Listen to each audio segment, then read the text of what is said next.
Ladies and gentlemen, welcome back to the Chtib Zhang Show, episode 64. In today's episode, all about the NHL Trade Deadline frenzy. Of course, today is the trade deadline. It is the end of the trade deadline as we record past 3 o'clock.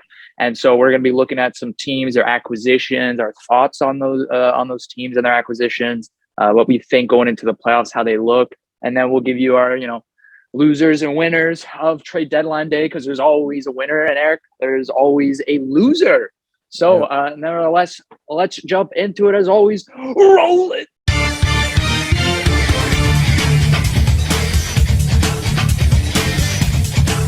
Welcome back to the Chtib Zhang Show, episode 64. Eric, yes, as you can see by the background, no posters. I am back in Montreal, not for long though, just for a little. A couple days, and then I'm headed back out into Toronto. That's why the lighting, I have to apologize, it's terrible. I'm working with a lamp right now on its side with the bulb in my face because the thing blocking light bulb didn't give me enough light. So this is my lighting situation. No mic, AirPods instead. Audio is a little different. But yeah, I'm still here to film, still ready to go as always. We got to film an episode a week, so I'm here, I'm ready to go. And Eric, trade deadline. Another trade deadline frenzy in 2022. Teams going out to get what they need, what they think they're missing for a cup run, and other teams, of course, like the Canadiens, selling fire sale. Getting picks, setting up for the future, and trading their vets away. So, Eric, wow, where do we begin on NHL trade deadline? I guess we can start with the Florida Panthers, since their trade deadline started a bit earlier this weekend, not necessarily today. Florida Panthers, Eric, and we're not going specific dates, we're just gonna go what they acquired this year. Ben Chiarot, as you know, from the Montreal Canadiens, defenseman. Claude Giroux from the Flyers. I mean, Robert Hagg too, good at depth. Is it Haig or Hag? I think it's Hag. Robert Hagg from the Buffalo Sabres, a nice depth piece. Man, Eric, the Florida Panthers, a team that before they got these players were already cup contenders, it was fair to say. The way Bobrovsky's been playing. They got one of the best top nines in the league. Of course, Barkov, Huberdeau. But no, they go out, they fill some roles that they needed. It's not like they necessarily needed the defenseman. They traded for Ben Chiarot before Aaron Ekblad even got hurt, Eric. So that was obviously a huge trade for them, because if they waited and Aaron Ekblad got hurt, Ben Chiarot's asking price, of course, would have gone up a lot, because they would have been very desperate for a defenseman, and Montreal would have taken advantage. So they get Ben Chiarot, who will most likely replace Aaron Ekblad, eating those top minutes until he comes back for playoffs. Claude Giroux, they get a nice centerpiece from the Flyers, who's most likely going to play on the second line center, maybe with Huberdeau. They're going to switch the lines up now, or maybe he's on the first line with Huberdeau and Barkov, depending on how they want to fix their top six up. And then Robert Hagg, defenseman from the Sabres, great depth piece. So where do we begin? Man, I mean, I put Florida as one of my winners, of course, for trade deadline. I mean, it's very close. When you've been sucking for years, of course, Florida has been sucking 4 years. I mean, they still can't even fill a stadium out, Eric. And I've been to Florida. I've been to their games. There's a lot more Habs fans at the games than Florida fans usually back then. Now they still struggle with attendance, but they are building one of the best teams in Florida Panthers history. And so man, I like Ben Chiarot. We know Ben Chiarot, Eric, has struggled with the Canadiens early on in the season. Had played his best hockey against the Maple Leafs in the playoffs. Was hard checking, played big minutes. Him and Weber were fantastic this season. Of course, they lose players. He loses his D partner. His defensive stats metrics have gone down. But near the end, before he got traded, he was playing better hockey when Martin St. Louis became coach. But no, he's a great defenseman. A lot of people on Instagram, Twitter don't understand trade deadline really, and the inflation that occurs with those trades, right? Because people go, how the hell does Ben Chiarot go for a first round pick? Like, that guy's playing shit with the Canadiens and stuff like that. Or I'm so glad we haven't. Like, you have to understand, in trade deadline, trades are inflated, right? The asking price, of course, goes up because it's a bidding war essentially between a lot of teams that want that player. And so, you might most of the time overpay for a guy that you really need. And I don't think necessarily Florida overpaid. Like Ben Sherratt was a bona fide first rounder going back the other way. Everyone knows that. Like you weren't going to be able to get Sherratt without a first round pick or, a great prospect, whichever way you decide to go. But they trade Ben Sherratt. Montreal gets a first round pick, fourth, Ty Smilanic, who apparently could be a top 9 guy for us in the future. Who knows? A good, not a great prospect, but a good prospect. And yeah, so Florida gets Ben Sherratt, and now with Aaron Ekblad coming back, they're gonna have a well-rounded D-corps for the playoffs. And then of course Claude Giroux, whoever traded for Claude Giroux was gonna get the the trade of the day or whatever, the biggest trade win of the day. Claude Giroux. Flyers, Eric, had a down year. Every year it seems like the Flyers, one year they make the playoffs, the very next they miss. It's every other year type thing for the Flyers. So they get injuries, team's not playing well, they trade Giroux finally, and now, man, Florida, Eric, that's a dangerous top 6, top 9, dangerous D-corps, dangerous goaltending duo right now. Yeah. I mean, I like the moves the Florida Panthers are making. What about you? Did you think they got enough in this year's trade deadline, or maybe overpaid for too much, too many pieces at once? Who the Panthers? The Panthers, like, did they go out and get too many pieces at once? No. Let's be honest. So Florida always been a joke of a franchise, right? For the longest time, as you said, the biggest joke of a franchise. They're about to not get kicked out, but they're about to move. Rumors. There's a lot of rumors about that. So finally, even last year they had a decent season. You could see they were on the come up a bit, right? And then they made some very good moves. Getting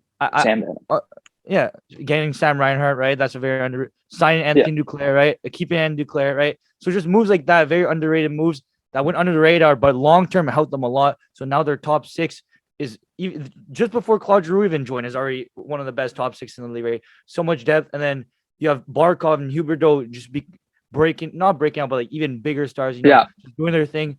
And I think last year Ekblad had a really good offensive season, right? He started, I think he had 10 goals, 10 assists in 30, 40 games. So he started doing well, and now he's injured, so it's kind of tough, right? So I don't know when's his timeline for coming back, but he should be. I think he should be, because I heard he's who's this? Ekblad? Yeah, Ekblad got injured. I think he's back for playoffs. Hopefully, they hope. I think he's on long-term IR or something. Yeah, something like that. So hopefully he's back for playoffs, because it's their captain. No, it's not their captain. Is it their captain? No, Barkov's the captain. Barkov's their captain. Sorry, but it's their Yeah. Ekblad's the guy, right? So I think now, obviously Ben Sherratt's not Ekblad, right? But just adding Ben Sherratt to that D-corps helps them tremendously. I think it's just another piece on the defensive core that's already really good, with some big guys in the back too. So because in the playoffs, especially for defensemen, you want some big body. That's basically what the recipe. You'll have 1 or 2 really good skiers, but the rest you want some big, strong bodies, because usually in the playoff the game gets a lot more physical than skillful, right? If you have the guys that go if you're defenseman and everything, it's not as fast paced, right? So I think adding Ben Sherratt, who last year played pretty decent in the playoffs. Played amazing, actually. Played the best hockey of his career. Exactly. So I think that's where the value comes from, right? A lot of people say, I think I don't think they give up too much, right? So Florida, they don't care about they're trying to win now. They've been stacking up for picks for years.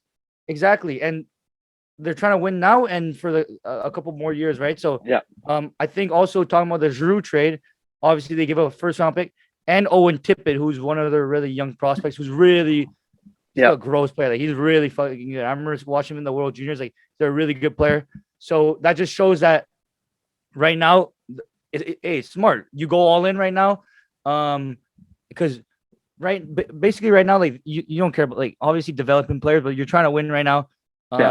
They have the team. Would I say they're the best team in the league? They're the hottest team in the league right now. The hottest team in the league. You can make a case for best. Exactly. Best team in the league. But let's be honest, none of their players have real playoff experience, deep playoff experience. No one other than Claude Giroux right now, right? So no one really has deep playoff experience. So I think this seems ready, especially with Bobrovsky, who's a proven playoff goalie too. Yep. I think they're ready to take on teams like Tampa, right?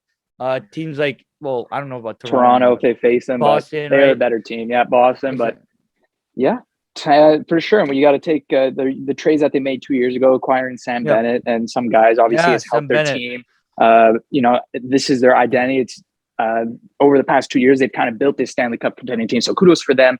But Exactly. talking about strong defenseman in the playoffs and how much that's a necessity, you look Yeah. at a team like Colorado, Eric, who Yeah. of course struggled last year against Vegas in the playoffs with Yep. strength, big body Yep. defensemen. They didn't really have that on their own Yep. end. Sherrard, Cale Makar, very or Tays, very, it's great skating Yep. defenseman, can move the Yep. puck. Just not as physical as you like. So what do? They go out and call the Anaheim Ducks. They go and acquire Josh Manson from them. Yep.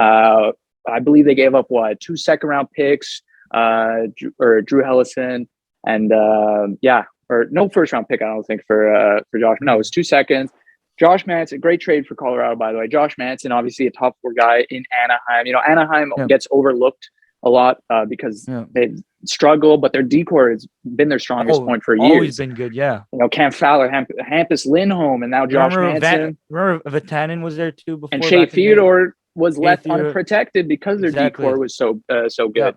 And so Josh Manson now coming to Colorado, filling that top four necessity that they need, size too, because he throws body, man. In his first career game, I believe it was against Colorado too, he had like 10 hits. So he's a guy who will throw his body, and that's exactly what Colorado needs. And is going to help them immensely in the playoffs, especially because that's what they struggle with. But as well, acquiring Arturi Lehkonen from the Montreal Canadiens, 50% retained salary. Arturi Lehkonen, Eric, I love Arturi Lehkonen, as you know, scored the Stanley Cup go-ahead goal against Vegas, brought us to the Cup. And now, just a great guy for the Canadiens organization, great guy in the locker room, very close with Gallagher. He posted that memory thing, or he posted pictures basically saying goodbye to him.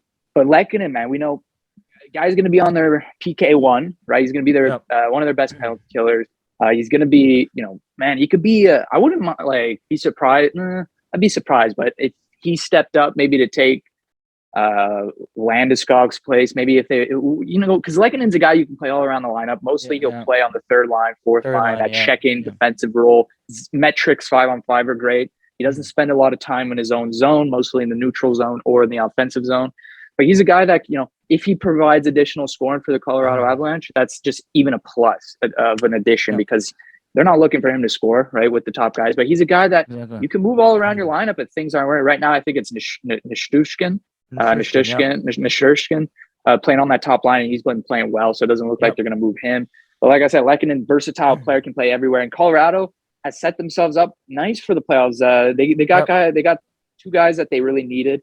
And every time for a cup-winning team, either that strong defensive core, great third and fourth lines, and that's what Colorado has now. So they're rounding up their top 9 pretty well. They got Andrew Cogliano too from the Stars, so he's a gritty grinder there that is going to play on the third and fourth line. I like these moves by Colorado for sure to contend against these bigger teams like Calgary in the West and stuff like that. That who are a big team, and Vegas, if they make the playoffs, that's going to be another big team that you'll have to face that beat you last year. So I like Colorado. I like what they've done for sure.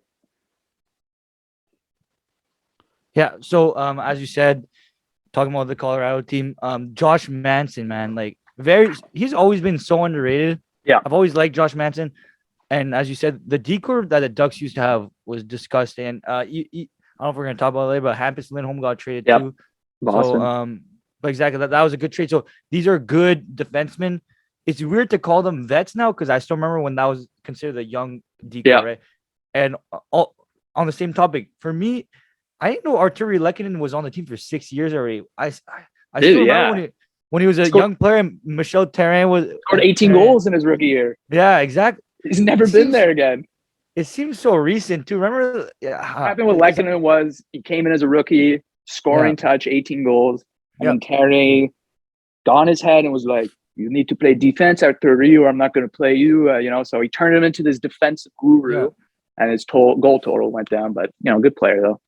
No, very good player because he's finished, right? Finished.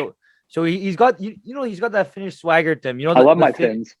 Exactly. You know the Finnish, bro. They're scores. Most of them are scores. You don't see a lot of Finnish players that are like grit or like Arturi. Like they're usually very skillful. But Arturi's got that touch too. But hey, during playoffs, skill does it. I think grit and being able to play defensively matters Penalty way kill. more.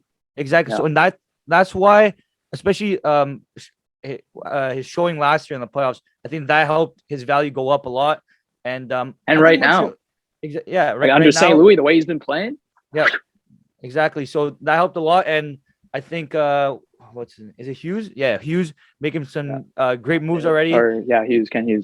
Kent Hughes, right? So making some great moves. Talking about the two trades, I think they got whatever they could out of the trade, probably a bit more than they should have. But so that's very good, and it shows that they're going a bit to that rebuilding stage, which is what we talked about, and we believe is probably the better thing for Montreal to do right now. Well, that's well known. Everyone knows that.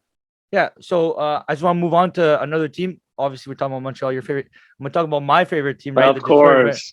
The Detroit Red Wings. Let's be honest. I thought we were gonna quiet make deadline. Quiet deadline for them. Yeah, quiet. But for me, my phone was popping, right? Because I'm on. Okay. Yeah. Right? So I thought we were gonna make more trades than we did because obviously we're sellers, right? So we traded Troy Stetcher for a 7th round pick. He wasn't doing that well, but one that was pretty good was we traded Nick Leddy. We signed him in the summer, traded him away. I like Nick Leddy, but because the thing with Nick Leddy was his contract, I think it was like $5 million. So we just took on his contract. Yeah. And I don't know. Some teams could use him in the playoff because we know Nick Leddy. He was on the Chicago team that won the cup too, right? He's a good defenseman. So we traded him away for a 2nd round pick. Oscar Sundqvist, Jake Wallman, and that's it. So basically, Sundqvist decent, but obviously the 2nd round pick that matters most. But for me, it was so weird because as a Detroit fan, I think I thought we should trade a bit more. I thought we should trade away Mark Stahl. Mark Stahl, yeah. Mark Stahl, trade away like Sam Gagner, more of the vets, but we still got to keep a good team. We can't just have all young players because obviously we're on the come up right now. So I just wanted to go with that. I know it's not a major trade deadline for us, right? But hey, it's not often I get to talk about Detroit. So. It's true. But the only time we talked about it was when you said they were going to make the playoffs. Hey, that hasn't turned out so well. Let's be honest, they're doing better than we thought. Like they're actually doing pretty good. Well, they're doing better than Montreal, which I didn't think they'd be able to do. But there you go. Montreal just completely fell off. But always finding a way to talk about Montreal. And let's talk about them, Eric. Another deadline winner. I'm putting them as a deadline winner. Yeah. Montreal stacking up on picks. 2 first-round picks. You get from Toffoli, Sherratt. You get Ty Stalanek. Nice prospect. 4th. You get 2 second-rounders. You get William Lagasson. From the Edmonton Oilers, a 5th round pick, and Eric, they get Justin Barron, 1st round prospect defense. I love this prospect. When Colorado drafted him 25th overall, he was highly touted. I mean, he still is. I mean, he's going to be a guy for us who's going to play in our top 4, who's going to be a great 2-way defenseman. And Romanov looks to be that great 2-way defenseman too. So those 2 on our future decor. I mean, it's just you basically got a 1st and 2nd round pick for Arturi Lekkinen, a guy who's never eclipsed past 31 points in his career. And that's what I mean when trades are inflated at the deadline. Like a 1st and a 2nd for Lekkinen, that would never have, like earlier in the season, been a conversation or anything. But teams value the importance of 3rd and 4th lines. And so for me, Montreal, they stack up. They do what they do. They didn't trade Mike Hoffman, which I agreed upon, which I like that they didn't do because he's had an up and down season, injuries. Team struggled before Martin St. Louis is. So now what? You go into next year with him on your payroll. He plays top line minutes, power play minutes, scores hopefully 25 goals or whatever, and boom, now you could package him for something nice at the deadline, a 1st round pick or something. And so I like that idea. Jeff Petrie, obviously tough contract to move.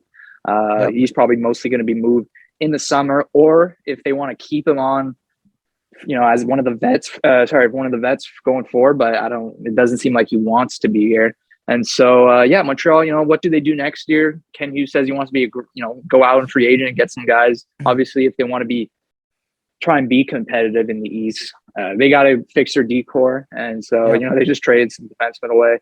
So they go out, sign, depending on who they sign. I know, thank God, it won't be some big body defenseman guy who can't move the puck or skate like David Savard. No more of that. So it's going to be puck moving guys who can throw the ball. And I like what the Canadians have done. And so they're going to get 2 first-round picks. You get a lottery. You get the Calgary Flames pick. You get the pick in 2023, which is supposedly a better draft than this year's draft from the Florida Panthers. So you get three first-round picks in the next 2 years. You're loading up on second-round picks, which they already had. You just get draft capital. So that's why they're winners. They did what they were supposed to do. That's why I got them there. I like the moves Kent Hughes made today. He deserves a drink or something, whatever his alcohol preference. I need to know what kind of drinker he is, what kind of alcohol he likes. That's important for me, even though I didn't get Bergevin now. Now I'm going to go out. Jeff Gordon's favorite alcoholic drink, because when I'm doing fantasy hockey and I make trades, I want to pour myself one of Jeff Gordon's, because that's my fantasy profile pick is the Jeff Gordon with the bear from the Muppets, because they have those eyebrows are like this, right? Like the forehead line, and so they look alike. I thought he looked like the bear from the Muppets there that wears the suit. So that's why alcoholic drink. Jeff Gordon, please. But yeah, Eric, Montreal Canadiens like what they did in today's trade deadline and during this weekend. Exactly. Same here for me. I already spoke on it a bit, right? Montreal. And I totally forgot the Kulak too, right? Kulak for a second or in something. Kulak second and William Lagesson. How are you guys able to guess for a second? Like, what? Kulak's not that no. Dad said Brett Kulak's going for a second. I'm like, you're crazy. Like maybe a 4th round at best, because that's usually the depth defenseman go. But if you really think about it, Brett Kulak, when he first came here, was great with Jeff Petrie. He can move the puck. He's a great skater. We know that, right? And so I guess that's something Edmonton needs. They need a puck moving guy, and they get that. And we'll get to Edmonton shortly, but. Yeah, second round pick. I love that trade to be able to put off. Trade's inflated, Brett Kulak, second round pick. Thank you very much. Exactly. And what was interesting for me too is I thought Montreal was gonna go there, and it was probably this is probably the expectation. The number of people they traded, the vets that they traded, right? Because I don't think they would have traded Josh Anderson or Brendan Gallagher or none of them. So. I think the people that they could have traded, they traded, right? So talk about Lehkonen and his value right now, which is going up, right? And obviously, as you said, Hoffman, it was not a good time to trade him at all because he has almost no value right now. So you have to you want him to start scoring a bit more, and then you'll trade him, So I just want to move on to another team. We're talking about a lot of people's favorite teams here. Let's move on to our good friend Jake Legault's favorite team. The Winnipeg Jets. Exactly. I got them some things to say about the Jets. Exactly. So the main trade that they did was trading away Andrew Copp, a 6th round pick for forward Morgan Barron and 2 conditional 2nd round picks, or whatever, and a 5th round pick. 2 conditional 2nd round picks. Yeah. One of the 2nd round picks becomes a first if the Rangers go to the Eastern Conference Final and Copp plays in a certain amount of games, I think. Okay. So or goals, I'm not sure what it was again. Yeah. Okay. Yeah. So we know Copp pretty well. Like he's been in the league for a while now. Very, very consistent player. He's just a very fundamental player. Gets the job done. I think it's a win-win for both teams here. Obviously the Rangers are trying to make a push. Keep that mic in front of your mouth, boy. Oh yeah, I totally forgot. Not too close. I don't want to hear the static. Okay, sorry. But yeah, so obviously we know the Rangers, they're doing really well this season, right? Yeah. And I just want to talk about Rangers quick. Shesterkin, man. Hard. I was he's up for the heart. Exactly. I think last time I checked, he's like top 3 right now. Yeah, so, last time I checked, the goalie who won the Hart, Carey Price's name came up, so I don't know. No big deal. Okay, fair. But yeah, I think this trade's really good. Cobb's gonna fit in right in that team. I think Winnipeg gets.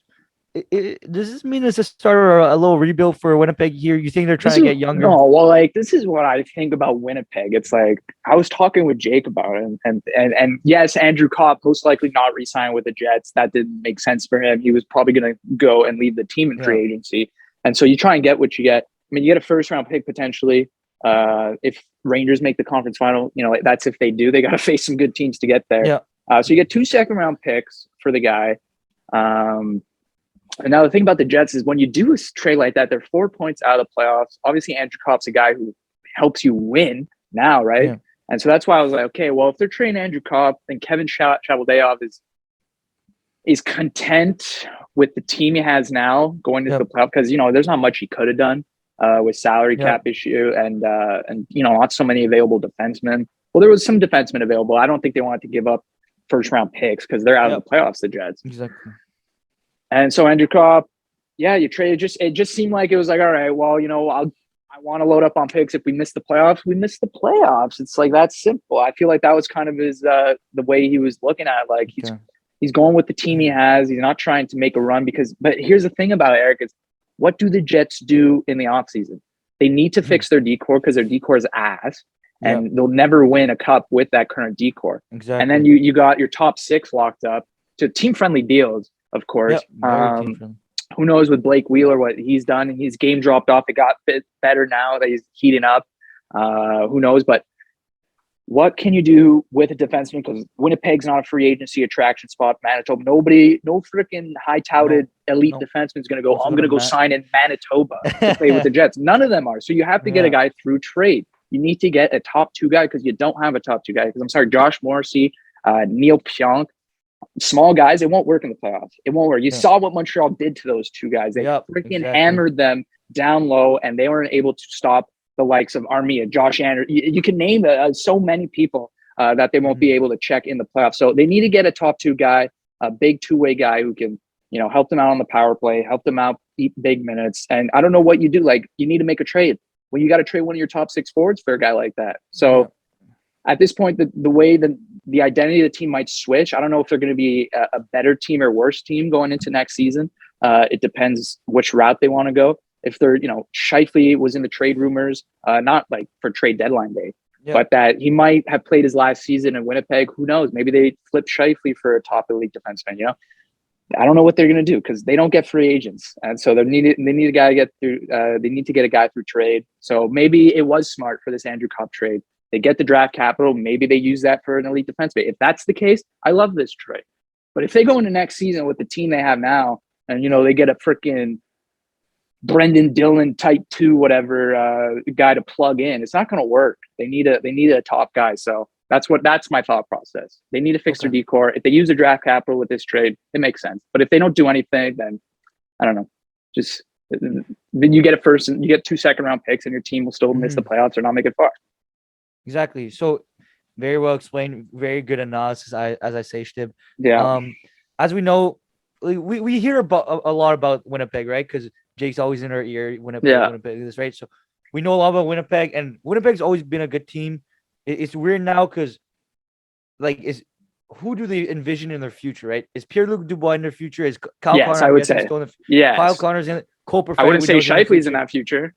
Exactly. Wheeler's on that future, of course.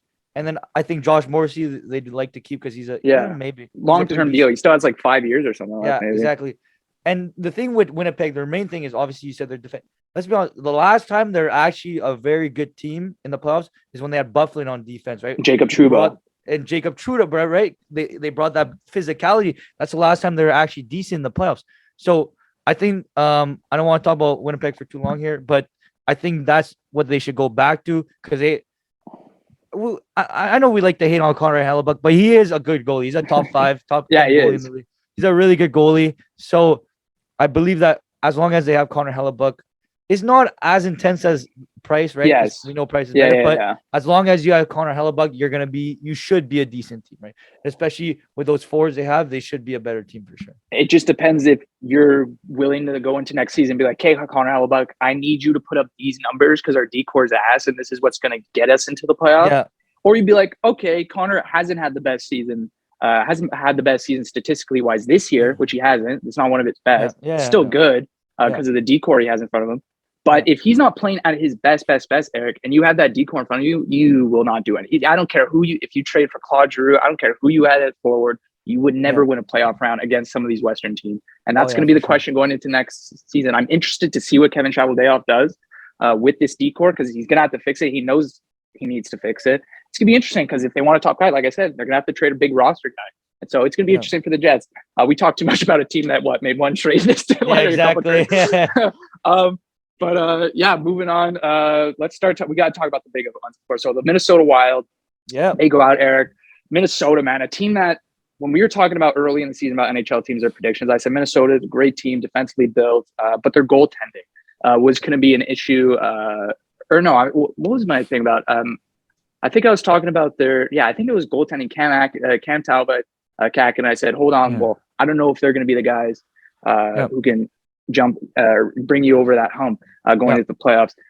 And so they go out and they grab Marc-Andre Fleury for a conditional second-round pick, which will become a first if they go to the Western Conference. If they win 2 rounds and Fleury wins at least 4 games. Okay. Let me tell you, if Minnesota ends up in the Western Conference final, Fleury will have more than 4 wins because he will be the starting goalie. Cam Talbot's Fleury's going to be the guy in the playoffs. So I love this trade by Minnesota because it's a great transition to another team. But Middleton they get from San Jose, that big defenseman, just adds to Minnesota's D-core, which is a strong, reliable 2-way defenseman core. I mean, this is a guy who I didn't think would be with Minnesota. I think, a guy like him would be in Toronto, which they need defenseman. But Minnesota bulking up on their identity, which was we have all these checking forwards that play great 2-way. But we've never had that superstar. That's why we sucked in the playoffs. Now we have Kaprizov, and we've signed Zuccarelli to a terrible contract that everyone hated, yet he's standing out to be really good for us.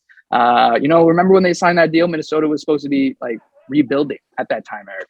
And so now he looks great for them. And they were a team that doesn't have that star power, and that's why they lost to the teams like St. Louis, who had Tarasenko and stuff like that. But now they have that. They have all the right pieces. They got penalty killers. They got checking forwards. They got strong defensemen. They got the goaltender, Marc-Andre Fleury. They got the forward. They got the star power. So Minnesota is definitely a sleeper in the West to be a cup favorite for sure. I wouldn't be surprised if Minnesota took down Calgary or whatever. And, who knows? I'd be surprised if they'd be, Colorado, I'm still saying is going to be, but what I'm trying to say is I'm not surprised if they make it to the Western Conference final. Yep. If they make it past their 2 first rounds. And even Tyson Jones, that trade was a steal for them. Tyson Jones, a guy who just couldn't fit into Colorado because he was playing behind such great players and he couldn't really get going on a third-line team. He's going to have more opportunity here in Minnesota. And now their top 9 is rounding up to be really well again, too. And Nicolas Deslauriers adds size that they need, grit. Yep. They're a great playoff-built team, Aaron. Great for the playoffs. They got everything they need. Exactly. You check mark, you look at the playoffs, what you need outlined for the playoffs to win the cup. They've checked nearly, I think, all the boxes. Oh, for sure. And it's because we were talking about Florida before too, right? A team that for a long time was kind of a shithole of a franchise. But the thing with Minnesota, they've never been a shithole. They've always been that team. Yeah, exactly. So they've always been that team that was made the playoffs, but not really. And then first round, second round. So most likely. I believe they've never made it out of the second round. I think that's a fact. I think that's it for the longest time. Yeah, exactly. So the fact that even in the condition that they got it, so that'd be historic. And I don't think they give you a first. I don't think they care at that point, right? Because they make it that far. And exactly. Don't forget, Fleury is the goalie that won the Vezina. Was it last year, man? He's last year. Yeah, he is the first goaltender in NHL history, reigning Vezina Trophy winner to get traded in the next year's deadline. Exactly, and first ever. So I don't think Fleury is still that guy. Oh yeah. Even in don't forget they made to the conference finals. Obviously, he made one mistake. We know about that mistake, but he played really well. You can't really blame him. He's played really well in Chicago. His statistics are pretty well for a team that's shit defensively. Exactly. So I think for Minnesota, who have always had a good defensive core, right? In Spurgeon and Brodin, right? Exactly. So right now that's a really good defensive core. I think it's playoff ready. It's pretty strong dudes too, right? So I think that I don't think defense is a problem. It was never a problem for them, but now they added so much offensively, right? We know Kaprizov, since last year they got Kaprizov, the team's been completely different. He adds so much to this team, so much spark, so many more eyeballs. Exactly. So much more missing skill.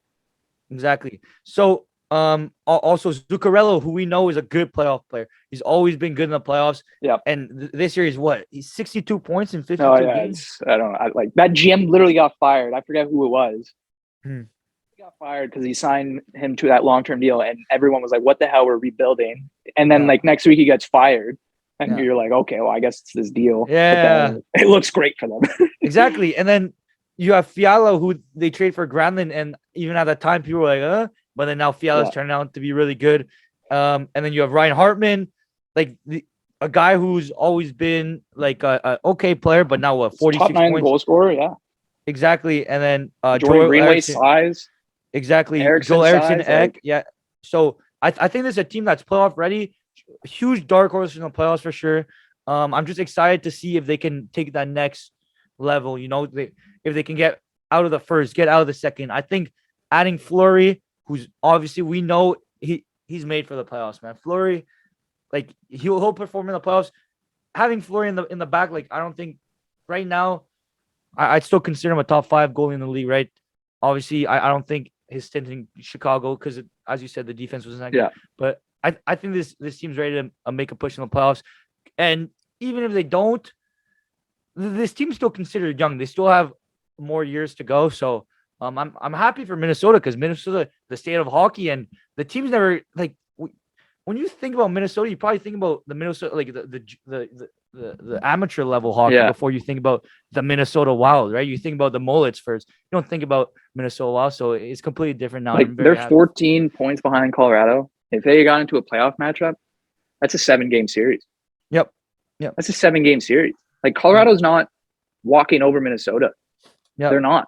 They're like the way this is head to head. Minnesota's built for anyone, any team. They have checkmarked everything, and so I don't know, man. I don't want to say Minnesota's could go to the Eastern Conference Final, but they could go to the Eastern Conference Final, and I'm not going to be surprised about it. Like if they beat Colorado, Eric, I'm not going to be surprised. If they beat Calgary, like fuck, I like the Wild better than I like Calgary. So give me Wild. If I got Wild versus Calgary, whatever. I don't know who they're supposed to play first round. The Minnesota Wild. I think it might be Nashville. If I look at my thing right, Western Conference. They're playing St. Louis. Like I like their odds against St. Louis. I really do.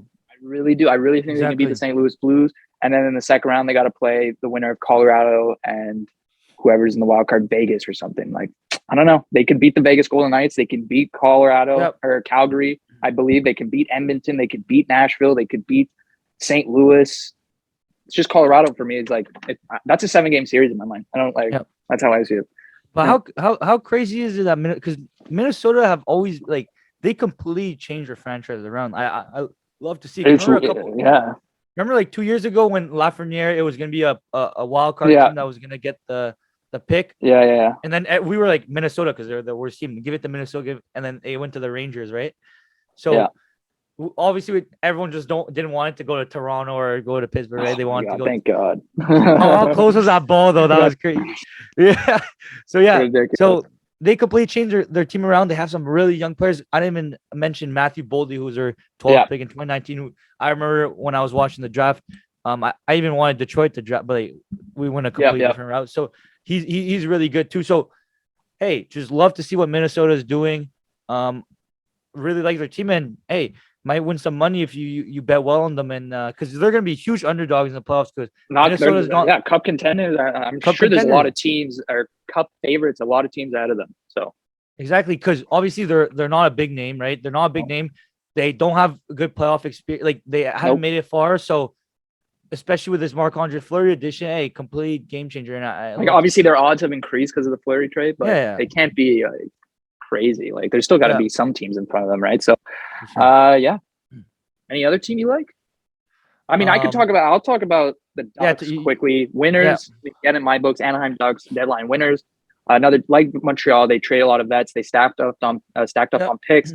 They got a 2022 first round pick. So they have 2 first round picks in this year's draft. They got 4 second round picks that are spread out across a couple years, 3 years. They're not all in 1 year.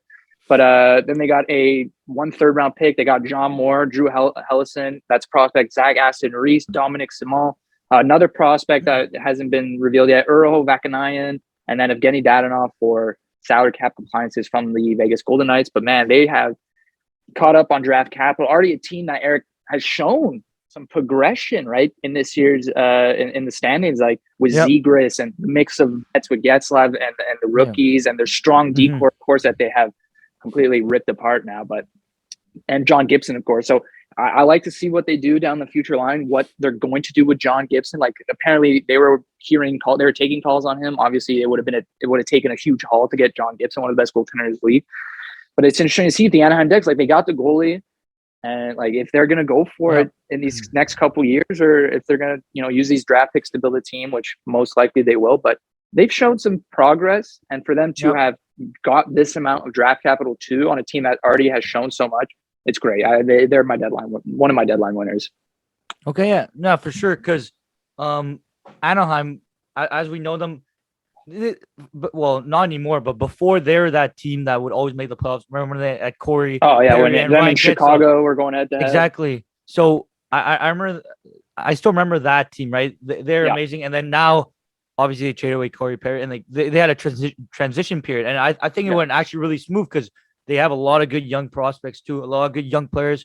I think the draft pick of Trevor Zegras is a huge draft pick, and I wouldn't consider him a franchise player. Oh, the way I don't know his personality and the way he's no, but that's what I'm saying. Like he has that Kane vibe to him, right? He's got that face of the Ducks franchise. Exactly, and, but he's got that. I don't know if he's ever gonna be like 100-point guy or what. He might get to that level. I don't know.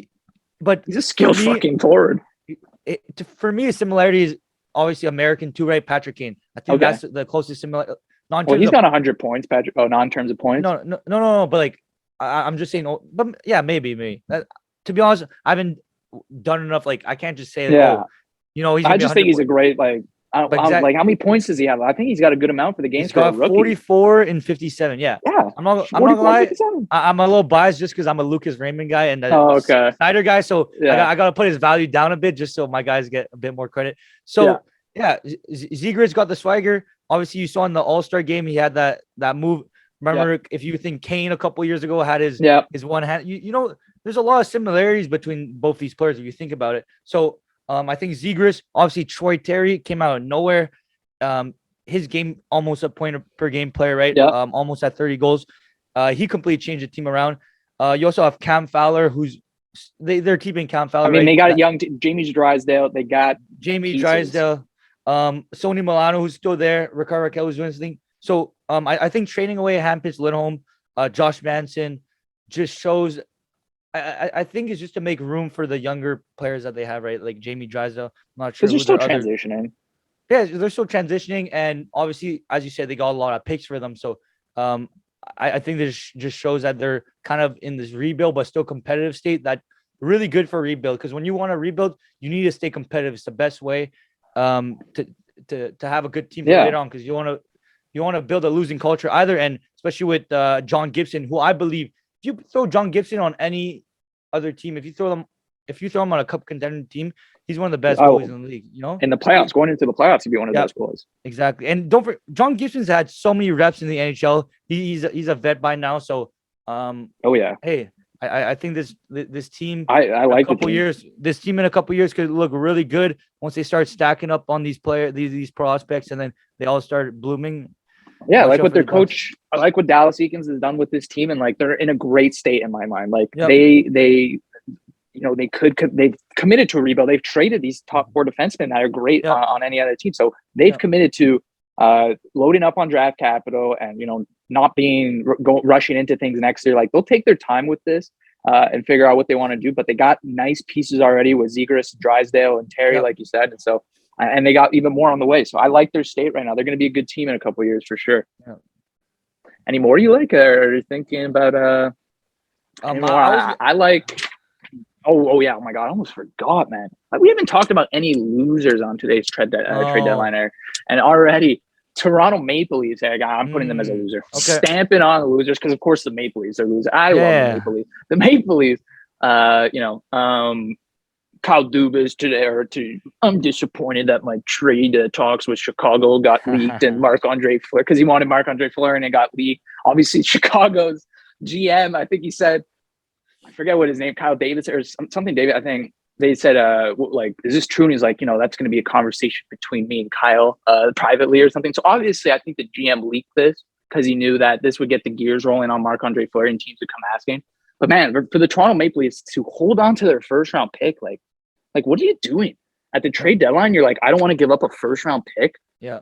It's like Kyle Dubas. Okay, so you know that your team is not good enough to beat any of the Florida teams going into the playoffs. Like you're knowing you're going to get bounced from the playoffs first round, and you're going to want that pick that's going to be 15th, 16th overall, 16th overall. Like they added Mark Giordano, 50% retained, couple of second round picks. Like he's a good player for the defensive core, but it's not like their D-core gets any, like it gets better, but you want to talk about that D-core with Jake Muzzin out. He's going to be back for playoffs, but who knows to what extent, healthy or how good he's going to be.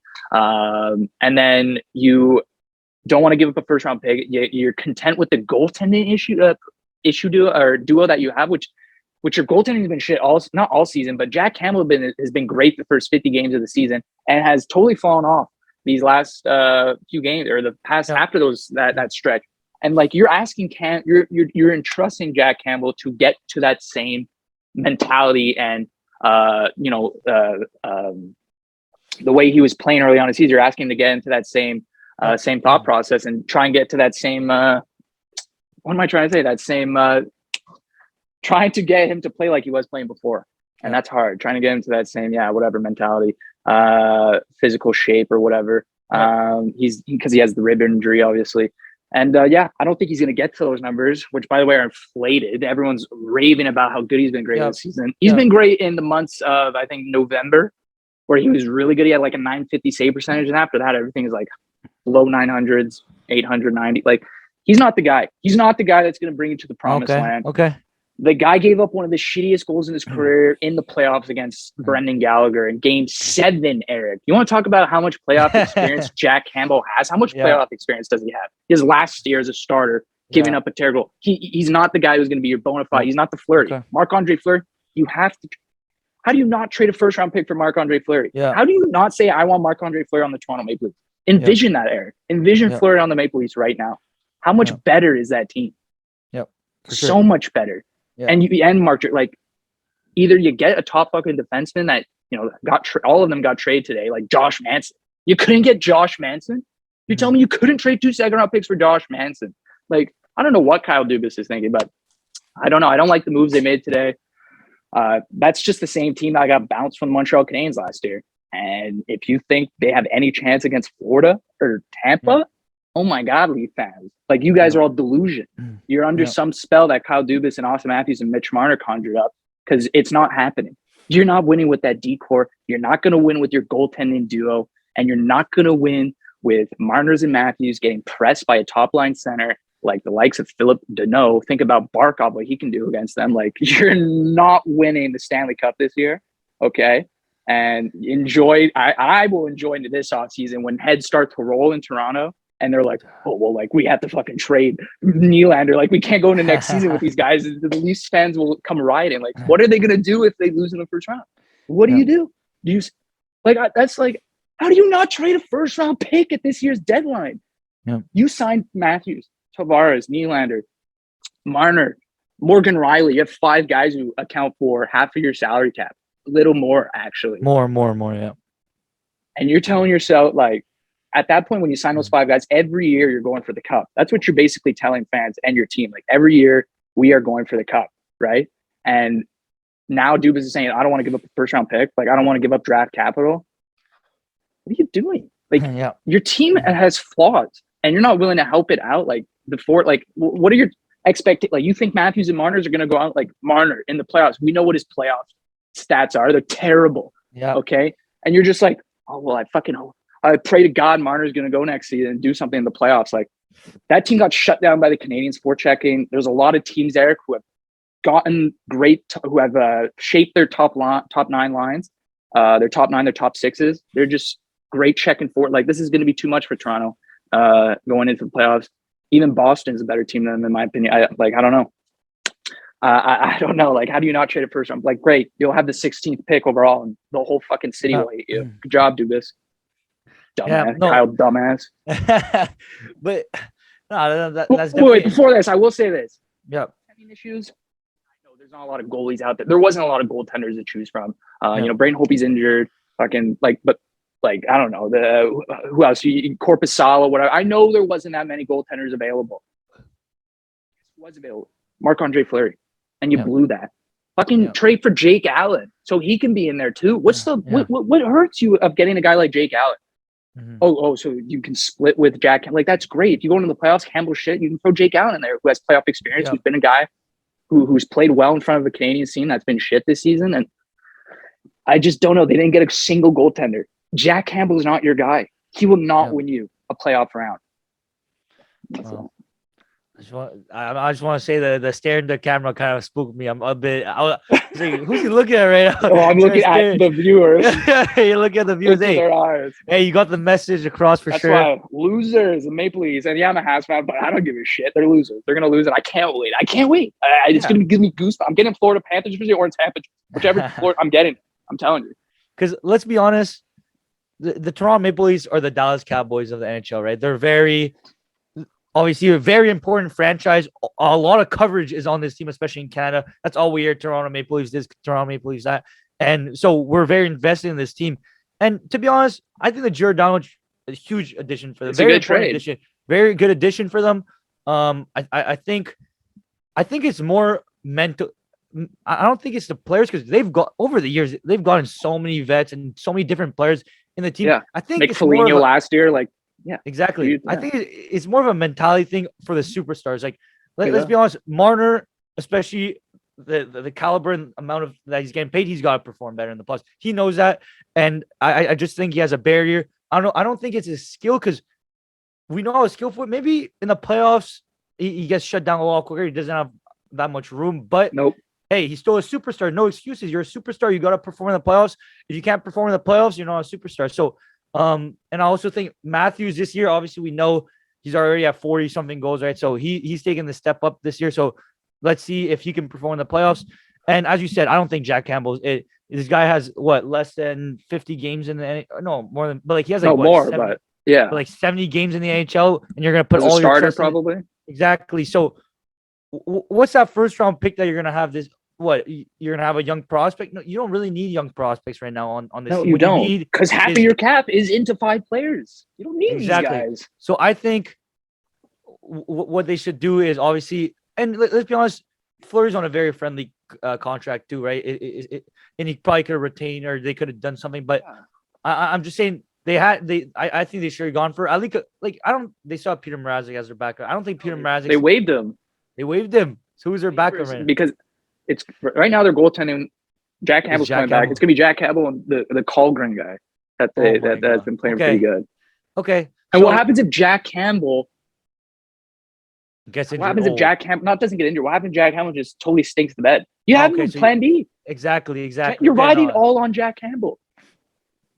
So and don't forget, he does not have enough NHL experience to like he doesn't. There's a certain type of mentality that you need as a goaltender, especially in the playoffs, especially on such a heavy team and heavy favorite team like Toronto. Like the thing, remember Jordan Binnington a couple years, they're an underdog team, and Jordan Binnington's different, right? Because he was young, but they were underdogs, so he didn't have that pressure, and he could just play his game. But Jack Campbell, look at you're putting all this pressure on a guy that has like 80 games in the NHL. Like it's a lot of pressure.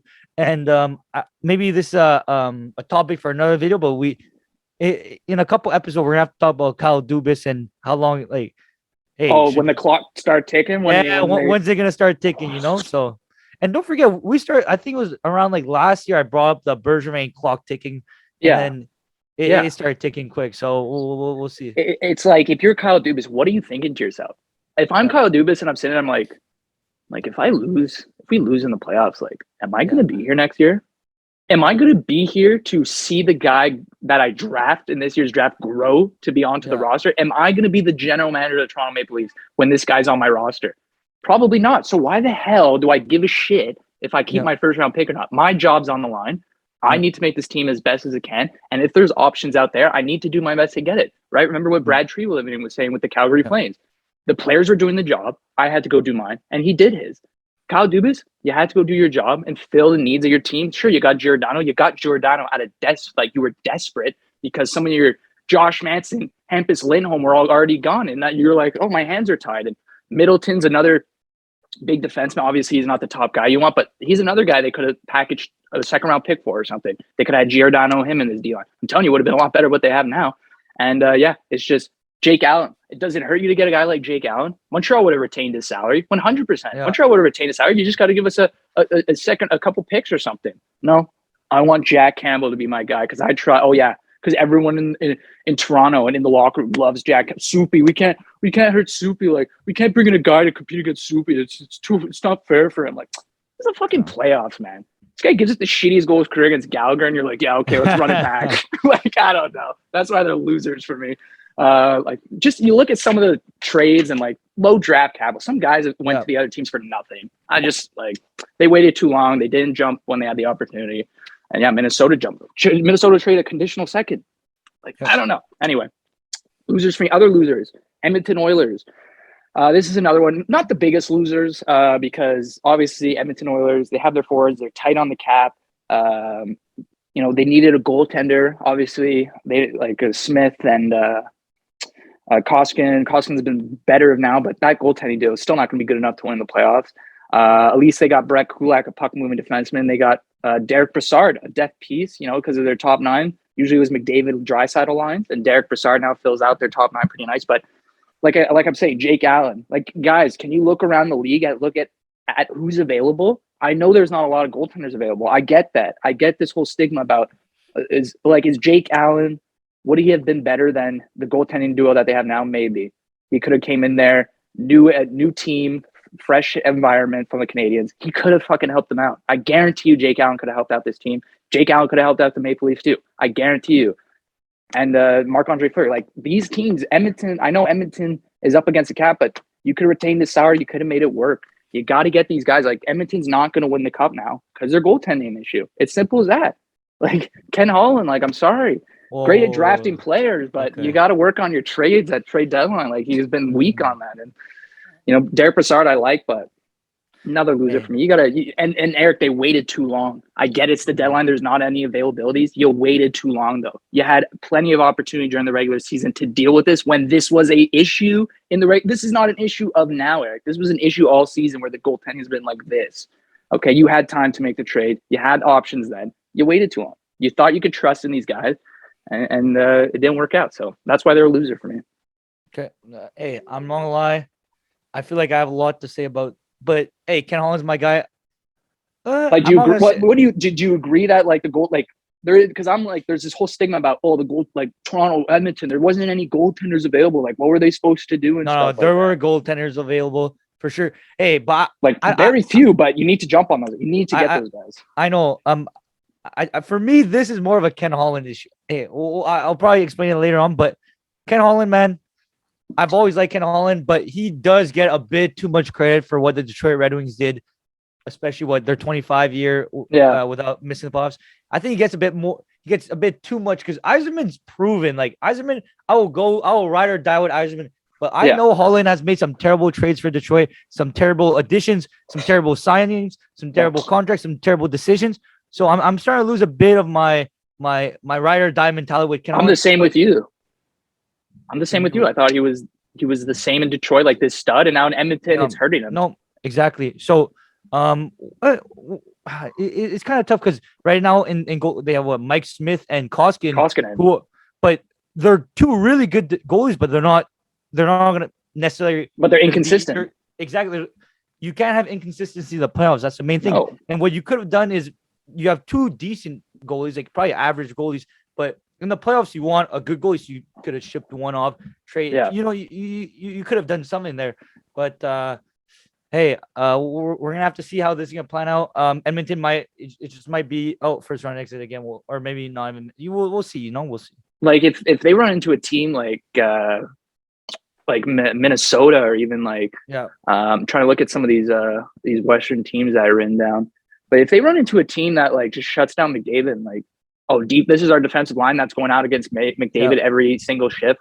And you shut him down like the Jets did, like Mark Scheifele did last year in the playoffs against McDavid, where he shut them down. Like Mark Scheifele, a guy who was not really known for his defense there, put everything into defensive-minded guru. He's like, hey, I'm playing defense this series. I'm not going to be scoring. I'm going to have to be aware. He was able to shut down McDavid. There's going to be a guy that's going to shut down McDavid in the playoffs, and they're going to lose in the first or second round. You're absolutely right, because their goaltending it wasn't as good, or it's because you decide that McDavid, Draisaitl on the cap, this is my team identity, and we're going to keep riding every year with these two, and you can't get depth pieces. Like Derek Brassard was a great addition. That was a great draft pick or trade, because he fits well in their top 9 that needs help, that isn't full of AHLers.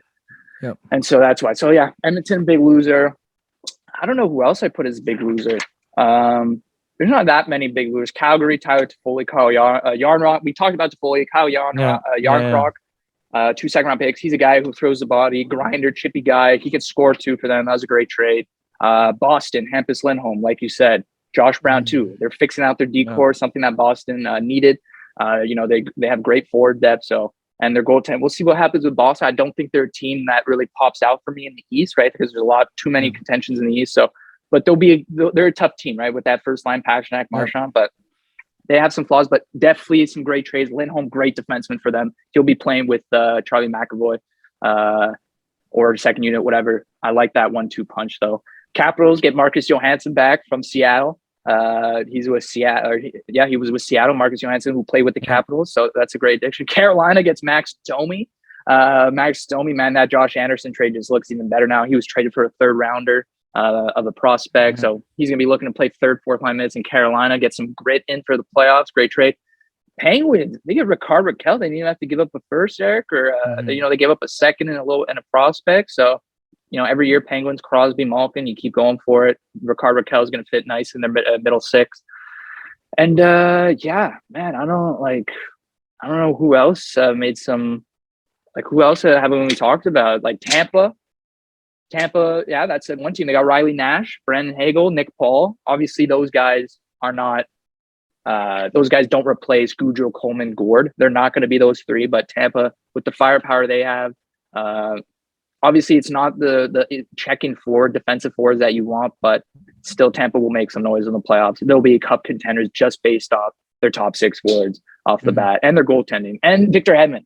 So that's all you need. Like when you have a cup team that's already won twice, it's okay that you've given up some checking forwards because of your salary cap issues, but at least they got other guys to replace them that don't play to the same capabilities or same qualities defensively as those guys, but will put the puck in the net. Like Brandon Hagel can score. He's not really the defensive guy like Gaudreau or anything, but you provide some depth scoring for them. Nick Paul, some size from the Senators, added size. That's good for they're a big team, Tampa already. So, and then Riley Nash, he's your penalty killer guy, and he's going to be your, but he's not the Yanni Gord or Coleman, or Gaudreau, but they have no draft capital, Eric's, and no salary cap. So it makes sense. I get it. That's why great for them. They're still cup contending team this year. Man, I don't know who else. Rangers. I didn't mention Justin Braun for the Rangers, or probably I did. That's a great piece. They get heavier and bigger.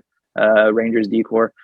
Man, it was a crazy trade deadline, Eric. Yep. Crazy trade deadline. A lot of important draft, and man, I feel good. That Toronto rant just hyped me up, Eric. I feel good. I'm excited for the first round. You best know I'm watching Toronto games. I am watching those Toronto games from first to third period, first minute to 60 minutes. I'm watching that game because it's just, I'm going to get goosebumps. I'm going to get giggles once the team folds, and it's just the face of Dubas in the press when he's like, oh my God, I just can't wait for it. I can't wait for it. So that has been another episode of the Chtib and Zhang show. Hopefully you've enjoyed this trade deadline. A trade deadline frenzy breakdown and stuff like that. But we'll be back next week, maybe back for some more UFC fight nights or whatnot. But we'll see. So thank you for watching here on YouTube or joining us or listening on Spotify with us. We appreciate it. And we'll see you guys in the next episode. Roll the outro.